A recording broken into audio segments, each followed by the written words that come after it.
Hello, welcome to all of you. Is the sixth lecture on matrices. Now we will start our lecture. सबसे पहले हम कुछ property recall कर लेते हैं जो हम ऑलरेडी डिस्कस कर चुके हैं। अगर ए बी कोई मैट्रिक्स है हमारी तो first property determinant of A B किसके इक्वल होगा, determinant of A times of determinant of B के, और डिटर्मिनेंट ऑफ अल्फा ए किसके इक्वल होगा, alpha raise to the power n determinant of A के। डिटर्मिनेंट ऑफ ए की power के किसके इक्वल होगा, डिटर्मिनेंट ऑफ ए फाइंड करके उसकी पावर के कर लो। डिटर्मिनेंट ऑफ ए ट्रांसपोज किसके इक्वल होगा, डिटर्मिनेंट ऑफ ए के। डिटर्मिनेंट ऑफ ए थीटा किसके इक्वल होगा, डिटर्मिनेंट ए फाइंड करके उसका बाहर कर लो। डिटर्मिनेंट ऑफ ए बार किसके इक्वल होगा, डिटर्मिनेंट ए फाइंड करके उसका बाहर कर लो।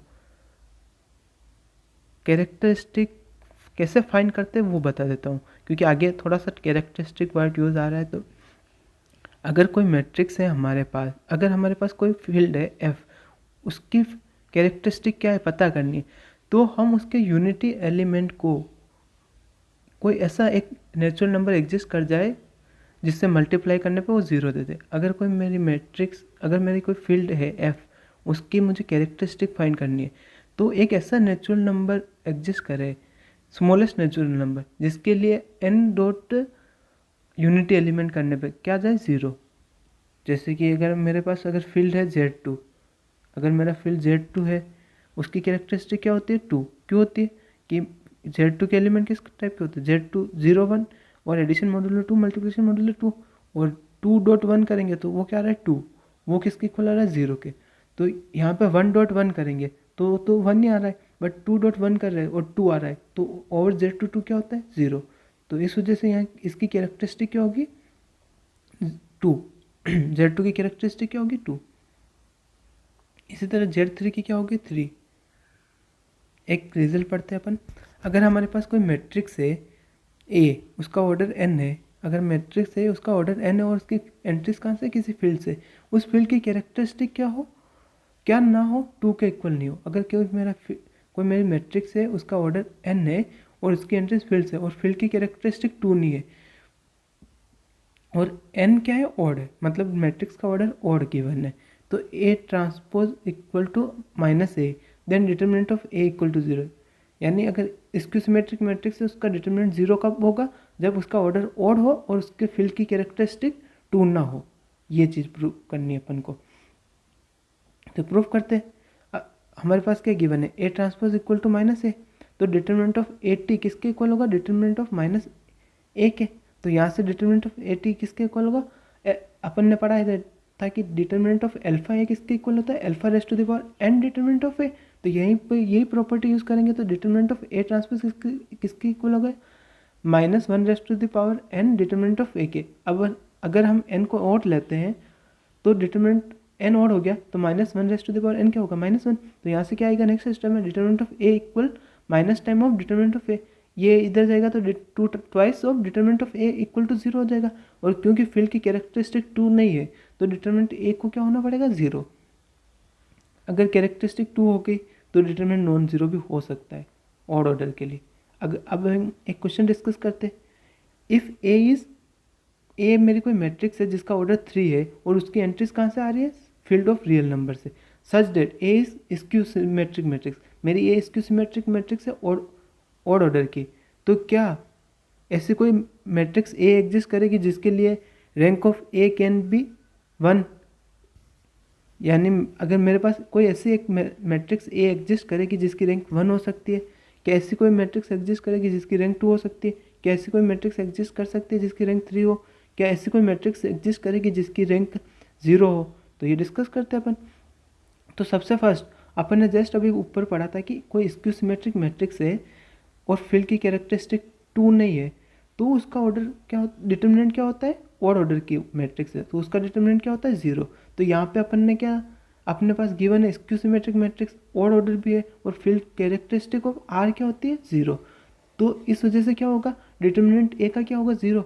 और किसी मैट्रिक्स का अगर डिटर्मिनेंट 0 हो जाती है तो उसकी रैंक किससे लेस होती है, एन से। यहाँ पे अपने एन क्या है, 3, तो उससे कम ही होगी, तो 3 वाला पॉसिबल नहीं है। और किसी जीरो मैट्रिक्स क्या होता, अब हम करते हैं फोर्थ ऑप्शन डिस्कस। उसमें क्या बोल रहा है, रैंक ए कैन बी 0। तो अपने को क्या, अगर हमारी कोई मैट्रिक्स है उसकी रैंक कब 0 हो सकती है, जब वो जीरो मैट्रिक्स हो। और जीरो मैट्रिक्स क्या होती है, स्क्यू सिमेट्रिक मैट्रिक्स। और स्क्यू सिमेट्रिक मैट्रिक्स है तो उस केस में क्या हो गया, रैंक ए जीरो हो जाएगी। तो फोर्थ ऑप्शन ट्रू हो गया। अब हमें डिस्कस करना है क्या रैंक 1 हो सकती है या और कैन बी रैंक 2, ये डिस्कस करना है। तो जीरो के लिए ऑलरेडी डिस्कस कर चुके हैं, तो अपन एक मैट्रिक्स लेते हैं ए, नॉन जीरो मैट्रिक्स लेंगे। तो ए की क्या है, ए क्या लिए, उसकी एंट्री है 0 A B minus A 0 C minus B minus C 0। और क्योंकि हमने क्या इसको नॉन ज़ीरो लेना है तो हम इसमें से किसी एक एंट्री को ज़ीरो होना पड़ेगा। तो हम क्या एज्यूम कर लेते हैं, ए क्या है नॉन ज़ीरो, किसी एक एंट्री को नॉन ज़ीरो होना पड़ेगा। हम किसको एज्यूम कर रहे हैं, ए को नॉन ज़ीरो एज्यूम कर लेते हैं।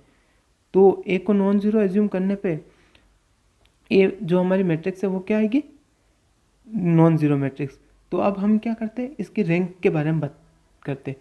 तो रैंक क्या होती है, कोई मैट्रिक्स है उसकी रैंक अगर आर, कोई पॉजिटिव नंबर आर है, उसकी रैंक बोलेंगे ए की। कब, जब उसका एक सब मैट्रिक्स एग्जिस्ट करे आर ऑर्डर की, जिसका डिटर्मिनेंट क्या हो, नॉन ज़ीरो। और अगर और सारे जो आर प्लस वन या उससे बड़े अगर कोई भी माइनर एग्जिस्ट करे उन वो क्या हो, जीरो। बट आर ऑर्डर का माइनर क्या हो जाना चाहिए, नॉन ज़ीरो, एक एटलीस्ट वन। तो इस केस में अपन ने क्या ए को नॉन ज़ीरो एज्यूम करा। तो ये वाली मैट्रिक्स अपन 2x2 के लिए उठाएंगे। तो यहाँ से क्या आएगा, डिटर्मिनेंट ऑफ 0 ए माइनस ए और 0। तो इसका डिटर्मिनेंट क्या आएगा, ए स्क्वायर। और ए स्क्वायर क्या है, non zero, a non zero तो ए स्क्वायर भी नॉन ज़ीरो होगा। तो यहाँ से रैंक 2 तो पॉसिबल हो गया। तो यानी अपना जो ऑप्शन 2 है वो भी ट्रू हो गया। और क्या अपन को क्या गिवन है, मैट्रिक्स 3x3 ऑर्डर की है। क्या रैंक 1 हो सकती है, तो देखो रैंक 0 कब होती है, जब जीरो मैट्रिक्स हो। नॉन ज़ीरो कब होती है, जब उसकी एक भी एंट्रीज क्या हो जाए, नॉन ज़ीरो। और इस केस में अगर हमारे स्क्यू सिमेट्रिक मैट्रिक्स के केस में, और यहाँ पे फील्ड आ रहे नॉन ज़ीरो एंट्रीज हो गई एक भी, ए जैसे कि A12 अपन ने नॉन ज़ीरो लिया तो A21 को भी नॉन ज़ीरो होना पड़ेगा। तो इस वजह से 3x3 के केस में ये क्या मिल जाएगी, अपने को एक मैट्रिक्स मिल जाएगी जिसका ऑर्डर क्या है 2x2। उसका एटलीस्ट 2x2 की मैट्रिक्स का अपने को क्या मिल जाएगा, डिटर्मिनेंट नॉन ज़ीरो। उससे क्या हो जाएगा, जो अपना रैंक है वो हमेशा 2 या 2 से बड़ी होगी इस 3x3 के केस में, या फिर 0 हो सकती है, या फिर 2 होगी, 1 नहीं हो सकती है इससे। तो हमारा फर्स्ट ऑप्शन भी फॉल्स हो जाएगा। अब हम मूव करते हैं next. If characteristic of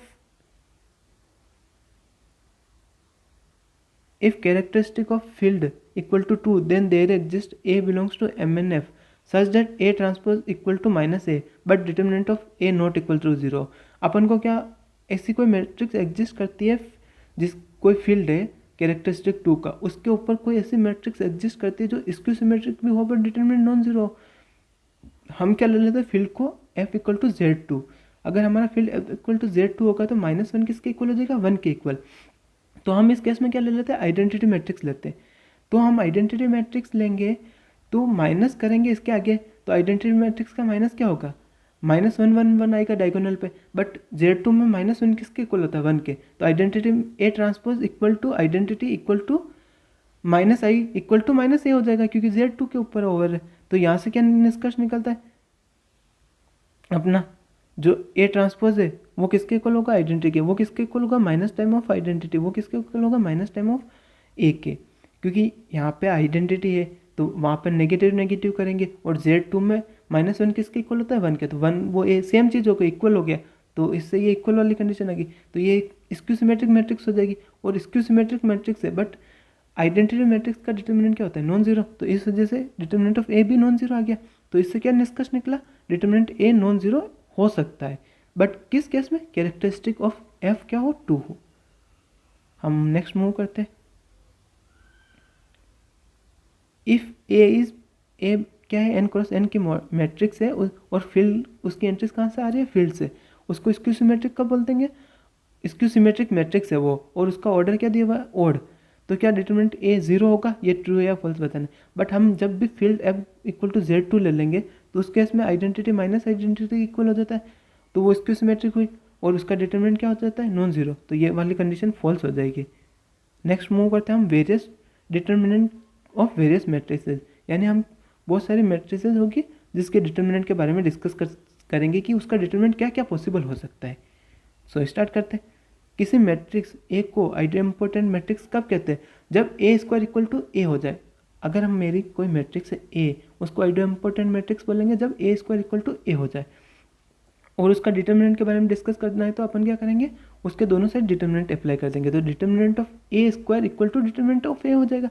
determinant of ए, अपन ने जस्ट अभी पढ़ा था कि डिटरमिनेंट ऑफ ए की पावर के किसके इक्वल होता है? डिटरमिनेंट ऑफ ए के हो ब्रैकेट के बाहर के लग जाएगा, मतलब whole power determinant A find करके उसकी पावर के कर देंगे। तो यहीं पे यहाँ पे भी ऐसे ही करेंगे कि डिटरमिनेंट ए स्क्वायर है तो वो क्या लिख देंगे उसको, डिटरमिनेंट ऑफ मतलब डिटरमिनेंट ए की डिटरमिनेंट ए फाइंड करके उसका स्क्वायर कर देंगे सेकेंड स्टेप में। तो डिटरमिनेंट ए का square equal to determinant A हो गया।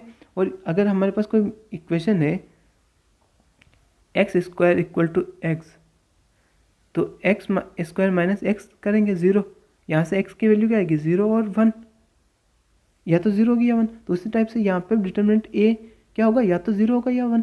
यानी हमारे पास कोई भी आइडेम्पोटेंट मैट्रिक्स है तो उसका डिटरमिनेंट या तो 0 होगा या 1 होगा, उसके अलावा और कोई दूसरी पॉसिबिलिटी नहीं है। क्या ऐसी मैट्रिक्स एग्जिस्ट करेगी जो आइडेम्पोटेंट हो, बट वो या तो 0 मैट्रिक्स ना हो या 1 आइडेंटिटी मैट्रिक्स ना हो, या डायगोनल पे 0 और 1 के अलावा, यानी 0 और 1 के अलावा एंट्रीज हो एक की और वो आइडेम्पोटेंट मैट्रिक्स हो। ऐसी कोई मैट्रिक्स एग्जिस्ट करेगी, ये आप कमेंट करके बताना। अब हम करते हैं इन्वोल्यूटरी मैट्रिक्स। इन्वोल्यूटरी मैट्रिक्स क्या होती है? अगर ए स्क्वायर करने पे आइडेंटिटी आ जाए तो उसको बोलते हैं इन्वोल्यूटरी मैट्रिक्स। अब हमें उसके डिटरमिनेंट क्या क्या पॉसिबल हो सकते हैं उस पर डिस्कस करना है। तो हम उसके दोनों साइड क्या करेंगे, डिटरमिनेंट अप्लाई कर देते हैं। तो determinant of A square equal to determinant of identity. Determinant of अभी जस्ट प्रॉपर्टी पढ़ी, डिटरमिनेंट ऑफ ए की पावर के किसके इक्वल होता है? डिटरमिनेंट ए फाइंड करके उसके पावर के करते हैं। तो यहाँ पे भी वही अप्लाई करेंगे। डिटरमिनेंट ऑफ ए का whole power 1 equal to identity matrix का डिटरमिनेंट क्या होता है 1। और जब भी एक्स स्क्वायर इक्वल टू 1 आता है तो क्या होता है, x equal two plus minus 1 possible होता है। तो यहाँ से डिटरमिनेंट ए क्या पॉसिबल होगा, या तो 1 होगा या -1 होगा। अब नेक्स्ट मूव करते रियल ऑर्थोगोनल मैट्रिक्स। एक मैट्रिक्स को रियल ऑर्थोगोनल मैट्रिक्स का बोलेंगे जब ए की सारी एंट्रीज क्या हो, रियल नंबर, और वो ऑर्थोगोनल मैट्रिक्स हो तो उसको बोलते हैं real orthogonal matrix. Orthogonal matrix की डेफिनेशन क्या होती है, A transpose equal to identity equal to A transpose A. अब हम इस पे इसका डिटरमिनेंट क्या क्या हो सकता है पॉसिबल वो फाइंड करना है। तो हम इसके दोनों साइड क्या करेंगे, डिटरमिनेंट अप्लाई करेंगे। तो determinant of A transpose equal to determinant of identity matrix. और जब determinant of A product B होता है वो किसके इक्वल होता है, determinant of A time determinant of B. तो वही प्रॉपर्टी अप्लाई करेंगे थर्ड लाइन में। तो determinant of A product determinant of A transpose equal to 1, identity matrix का डिटरमिनेंट 1 होता है इससे। और डिटरमिनेंट ऑफ ए ट्रांसपोज किसके इक्वल होता है, डिटरमिनेंट ऑफ ए के। तो वो चीज़ फोर्थ लाइन में अप्लाई करें। तो डिटरमिनेंट ऑफ ए का होल स्क्वायर किसके इक्वल होगा, 1 के। सेम ऊपर जैसे ही डिटरमिनेंट ऑफ ए क्या होगा, या तो 1 होगा या -1। तो रियल ऑर्थोगोनल मैट्रिक्स का डिटरमिनेंट क्या हो सकता है, या तो 1 हो या -1 हो। नेक्स्ट हम डिस्कस करते हैं यूनिटरी मैट्रिक्स का डिटरमिनेंट क्या क्या पॉसिबल हो सकता है। यूनिटरी मैट्रिक्स क्या होता है, A theta equal to identity equal to A theta A. तो इसके डिटरमिनेंट क्या क्या हो सकता है ये मेरे को फाइंड करना है। तो determinant of A theta equal to determinant of identity हो जाएगा। तो यहाँ से वो प्रॉपर्टी लगाएंगे, determinant of A product B किसके इक्वल होगा, determinant of A times determinant of B. और डिटरमिनेंट ऑफ ए थीटा किसके इक्वल होता है, डिटरमिनेंट ऑफ ए फाइंड करके उसका बाहर कर ले। तो यहाँ पे थर्ड लाइन में हम ये प्रॉपर्टी लगा रहे हैं, डिटरमिनेंट ऑफ ए टाइम हो जाएगा डिटरमिनेंट ऑफ ए बाहर के इक्वल, और वो इक्वल है 1 के। और कॉम्प्लेक्स नंबर में हमने पढ़ा ही है कि जेड और जेड बाहर होता है, तो वो किसके इक्वल होता है, मॉडुलस ऑफ जेड स्क्वायर के।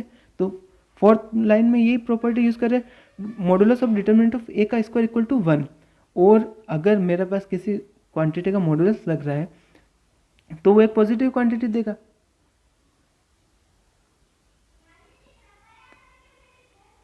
और उसका स्क्वायर कर रहे हैं तो वो क्या है 1। तो अगर मैं फिर उसके ऊपर डिटरमिनेंट ऑफ ए क्या हो जाएगा 1, तो मॉडुलस ऑफ डिटरमिनेंट ए क्या होगा 1। तो यानी डिटरमिनेंट ऑफ यूनिटरी मैट्रिक्स क्या होगा, यूनिट मॉडुलस।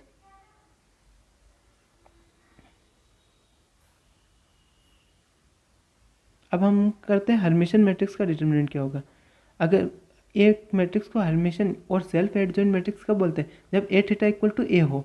और अगर ए थीटा इक्वल टू ए हो गया तो अब हमें इसके डिटरमिनेंट के क्या क्या पॉसिबिलिटी हो सकती है वो देखना है।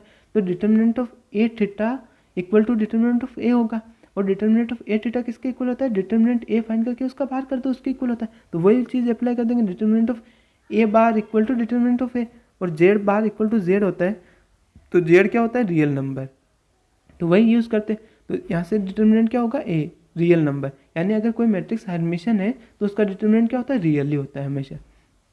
Skew Hermitian matrix, skew Hermitian क्या होती है, ए थीटा करने पे माइनस ए आ जाए, तो डिटर्मिनेंट ऑफ ए थीटा किसके इक्वल होगा, डिटर्मिनेंट ऑफ माइनस ए के। तो यहाँ पे डिटर्मिनेंट ऑफ ए बार किसके इक्वल होगा, -1 equal to n determinant of A.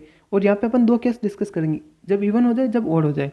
तो फर्स्ट इवन के लिए डिस्कस करते हैं, जब एन इवन हुआ तो डिटर्मिनेंट ऑफ ए बार किसके इक्वल होगा, डिटर्मिनेंट ऑफ ए। और ऊपर जैसे Z bar equal to Z है तो जेड रियल होगा, तो यहाँ से क्या डिटर्मिनेंट ए रियल हो जाएगा। यानी अगर कोई स्क्यू हर्मिशन मैट्रिक्स है और उसका ऑर्डर इवन है तो उसका डिटर्मिनेंट रियल ही होगा। और हमारे पास अगर एन ऑड ऑर्डर का है, skew Hermitian matrix odd order की है, तो उसके लिए जब ऑड ऑर्डर हुआ तो -1n क्या हो जाएगा, माइनस, तो डिटर्मिनेंट ऑफ ए का बार किसके इक्वल होगा, minus of determinant of A. और जब भी Z bar equal to minus Z आता है तो या तो जेड जीरो हो जाए या क्या हो, प्योरली इमेजिनरी। तो उसी कंडीशन से क्या होगा, डिटर्मिनेंट ए या तो जीरो होगा या प्योरली इमेजिनरी होगा। यानी आपके पास कोई भी स्क्यू हर्मिशन मैट्रिक्स है तो उसका डिटर्मिनेंट या तो जीरो होगा या प्योरली इमेजिनरी होगा, रियल नहीं हो सकता, रियल पार्ट नहीं आ सकता है उसके अंदर। अब नीलपोटेंट मैट्रिक्स क्या होती है, कोई मैट्रिक्स ए है उसको नीलपोटेंट का बोलेंगे जब ए की पावर एन करने पे क्या आ जाए, जीरो, तो वो मैट्रिक्स होगी नीलपोटेंट मैट्रिक्स, यानी जीरो मैट्रिक्स आ जानी चाहिए ए की पावर एन करने पे। और अगर ए की पावर के करने पे जीरो आ रही और के स्मॉलेस्ट पॉजिटिव इंटीजर है, करने पे ए की पावर के जीरो आ रही, तो वो क्या कहलाएगी, इंडेक्स ऑफ नीलपोटेंसी। इंडेक्स ऑफ नीलपोटेंसी क्या कहलाती है, जब स्मॉलेस्ट पॉजिटिव इंटीजर है के कोई, उसको ए की पावर के करने पे जीरो आ जाए तो के क्या होगा, इंडेक्स ऑफ नीलपोटेंसी। अगर हम इसका डिटर्मिनेंट क्या हो सकता है पॉसिबल, उसके बारे में डिस्कस करना है, तो हम दोनों तरफ क्या अप्लाई करेंगे, डिटर्मिनेंट। तो डिटर्मिनेंट ऑफ ए की पावर के किसके इक्वल होगा, डिटर्मिनेंट ऑफ जीरो मैट्रिक्स के। तो डिटर्मिनेंट ऑफ ए की पावर के होता है तो वो किसके इक्वल हो जाता है, डिटर्मिनेंट ए फाइंड करके उसकी पावर के कर दो। तो यहाँ पे वही करा, डिटर्मिनेंट ऑफ ए करके उसकी पावर के कर दिया वो, और डिटर्मिनेंट जीरो मैट्रिक्स का क्या होता है, जीरो। तो यहाँ पे डिटर्मिनेंट ऑफ ए की पावर के इक्वल टू जीरो है, तो यहाँ से क्या निष्कर्ष निकलेगा, डिटर्मिनेंट ऑफ एक जीरो। यानी अगर आपके पास कोई भी नीलपोटेंट मैट्रिक्स है तो उसका डिटर्मिनेंट क्या होगा, zero. Thank you so much for watching.